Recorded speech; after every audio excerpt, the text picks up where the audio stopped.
Joined now by former Republican State Senator Kevin Lundberg, who is with Colorado Freedom Force, a group that is encouraging Coloradans to sign a petition to urge Democratic Governor Polis to reopen Colorado now. Thank you very much for your time today. I'm glad to be here with you, Kyle. What do the epidemiologists you're talking to tell you would happen if Colorado adopted the plan that you're talking about? A rough idea in terms of hospitalizations or additional deaths that would occur? Well, let me tell you what we're talking about first, and that is that we're saying that the governor needs to take the mandates off so the people of Colorado can do what they think is best for their individual lives, for their families, for their businesses. Um, we've been through all of the social distancing for some time, and we've learned, at least for the time being, a bit of a new normal. I don't see a lot of change occurring, except for it'll be from the bottom up rather than the top down as far as the requirements. Um, you know, if you're asking for a specific model of what would change, as I say, I don't think a whole lot would. And if you ask for more specificity, I don't see that anybody has all of the answers in that respect. We know that we flattened the curve. We know that we've done that largely through people keeping their distance and wearing masks in the appropriate places. All we're calling for is for the governor to remove all of the state mandates so that the people of Colorado can do what they think is best for their particular situation. And I've talked to dozens of people in the last few days who give me the problems that this is creating. And of course, the big one is it has literally shut the state down, and that is not sustainable. We need to move forward, and in our opinion, we need to move forward now.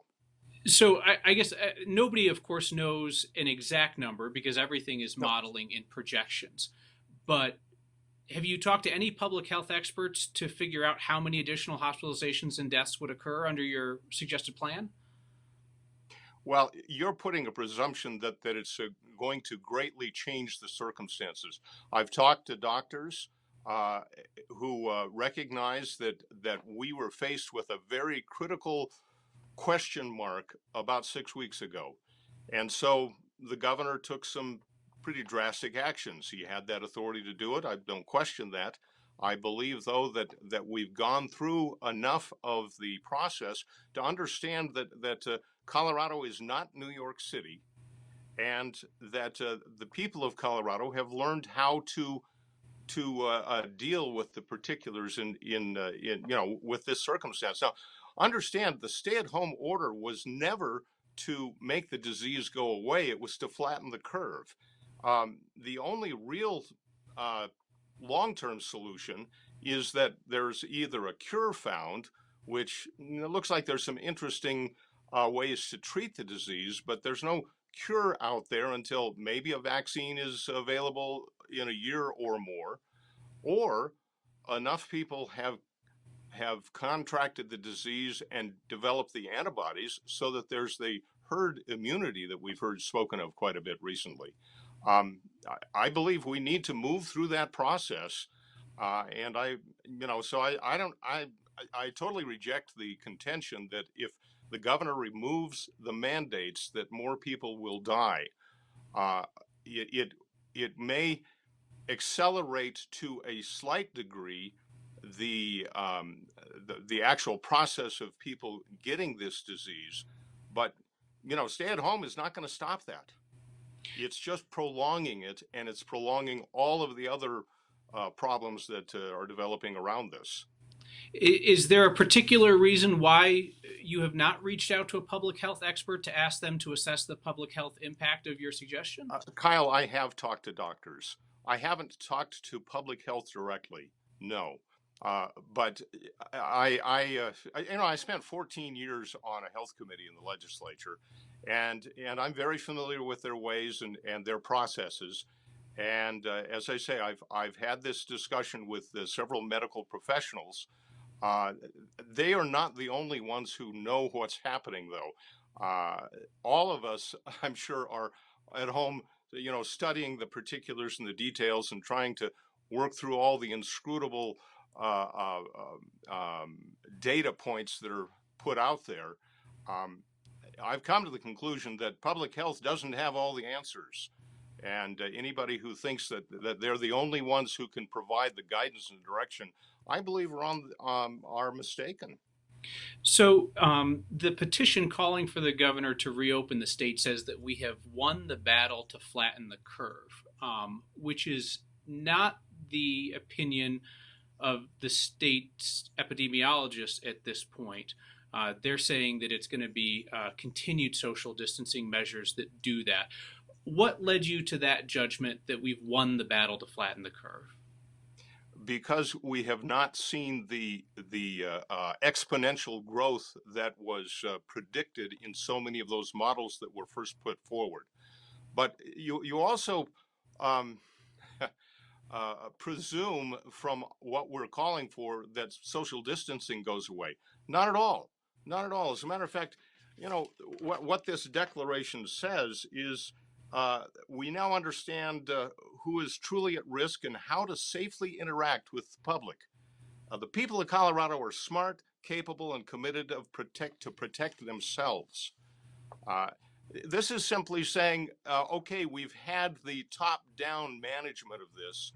Let's try freedom again, and move it back to a bottom-up type of management of this situation. And so, what would, under your suggested plan, what would the guidance then be for at-risk individuals? Well, for at-risk individuals, I don't think it would change a whole lot. Nursing homes and people who have underlying medical conditions, I believe they need to be extremely cautious. I know some older folks who are staying home pretty much exclusively. I don't think that should change for them. But I believe that it should be more their judgment than the judgment of the governor requiring everyone to stay at home at all times. What we're missing in all of this is the rest of what's occurring through these stay-at-home orders and all of the businesses that are ordered to shut down and stop. This is not sustainable. We have to come to the reality that life must continue on at a pace that we can manage with, and we're not there right now. And there are a lot of Coloradoans who are joining me in saying this. I know, we just put this declaration out late last night, and I believe we've got about I don't know, 1,500, 2,000 people who have signed on and said, yeah, I want to tell the governor the same. I, there are very few acceptable reasons for a journalist to ever bring up somebody's age, but I think this is one of them. I believe you're 67. Would you continue to stay home? I would do what I'm doing today, which is being cautious. I'm not staying home exclusively. I go to the grocery store. I have to show up to the post office because that's where my mail is delivered. But I'm cautious. I'll continue to be cautious. I don't have any underlying medical issues, so I don't think I'm at the highest risk. But yeah, I recognize that we all have to use our best judgment as we do every day in our life. We're simply saying we are a free people who need to be set free again to conduct our affairs as we see best.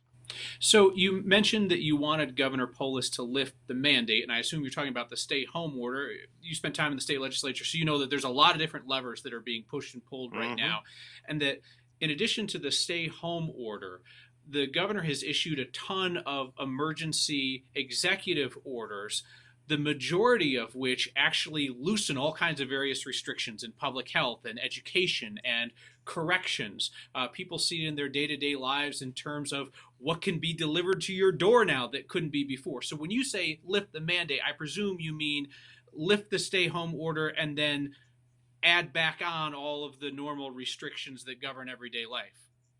I recognize that in this emergency situation, the governor has issued dozens of executive orders doing a lot of different things. Actually, I welcome some of his deregulation measures as being very appropriate for the time and probably appropriate down the road. But he doesn't have that authority beyond his ability to declare an emergency for up to 30 days, and then he can renew it, which he has done once so far.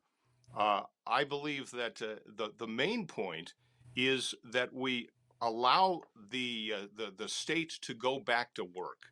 Uh, it's as simple as that, really. Uh, in its overall effect, there are a lot of professions that have been shut down, and some of them quite arbitrarily as well. I there are some medical professions that have been severely restricted, and a lot of people who've needed treatment don't fit their pattern as to what is absolutely necessary. We're hearing reports of hospital emergency rooms that are virtually abandoned right now because no one's showing up for anything. Um, I don't think that's good for everybody's health and well-being. Yeah, and I the believe. governor this week, in fact, encouraged folks to come out if they do need emergency medical care. Um, Let me ask you this. So, the group that's circulating this petition is Mhm. a rebrand of a previous attempt to recall Governor Polis, which failed in recalling him but succeeded in collecting the personal information of a lot of Coloradans for political marketing purposes. What would you say to folks who are concerned that this petition is just round two of the same data Okay, gathering? let me be very clear with you. The organization called ColoradoFreedomForce.com is comprised of many of the people who were involved with the Recall Polis effort. But no, it is not the same organization, and no, none of the personal data that was collected, because that's what you do when you fill out an official form for recalling a governor. None of that information has been used with Colorado Freedom Force at all. Um, some of the same people, some additional people like myself. I mean, I encouraged the recall effort. They raised, I think they had about 300,000 signatures that they collected. But those are not a part of Colorado Freedom Force at all. Anybody who's involved with this organization has, of their own volition, joined it, and we're encouraging people to be actively involved citizens, and that's what Colorado Freedom Force is all about. One last question for you before we go. You've been generous with your time. Um, Understand that there is frustration amongst Republicans that the governor, elected and unelected. Senator Jerry Sonnenberg said that we're living in a police state. This worse than communism. House Minority Leader Patrick Neville said that these stay-home orders lead to a Gestapo-like mentality. What do you think the likelihood is that there is another recall attempt against Governor Polis or another secession attempt like we saw several years ago from some various counties? Well, yeah, I'd say the first part of your question is an excellent one. The secession is not a realistic option at all, but I'd say the probable or the possibility of the governor being recalled or an attempt again largely depends on how the governor conducts himself, because you spoke of some very strong language that some of my legislative colleagues have used. I'm not prepared to use that kind of description, but I also don't want to see a governor who goes down that kind of road either. So it's up to the governor as to how he's going to act, and that this declaration that now thousands of people are signing on to, I believe is something that he needs to seriously look at and react to in a very reasonable fashion. So let's see what the governor does. All right, former State Senator Kevin Lundberg, thank you very much for your time. Thank All you, the best to Kyle. you and your family. Stay healthy. Thank you very much. All right, thank you, sir. Have a good day.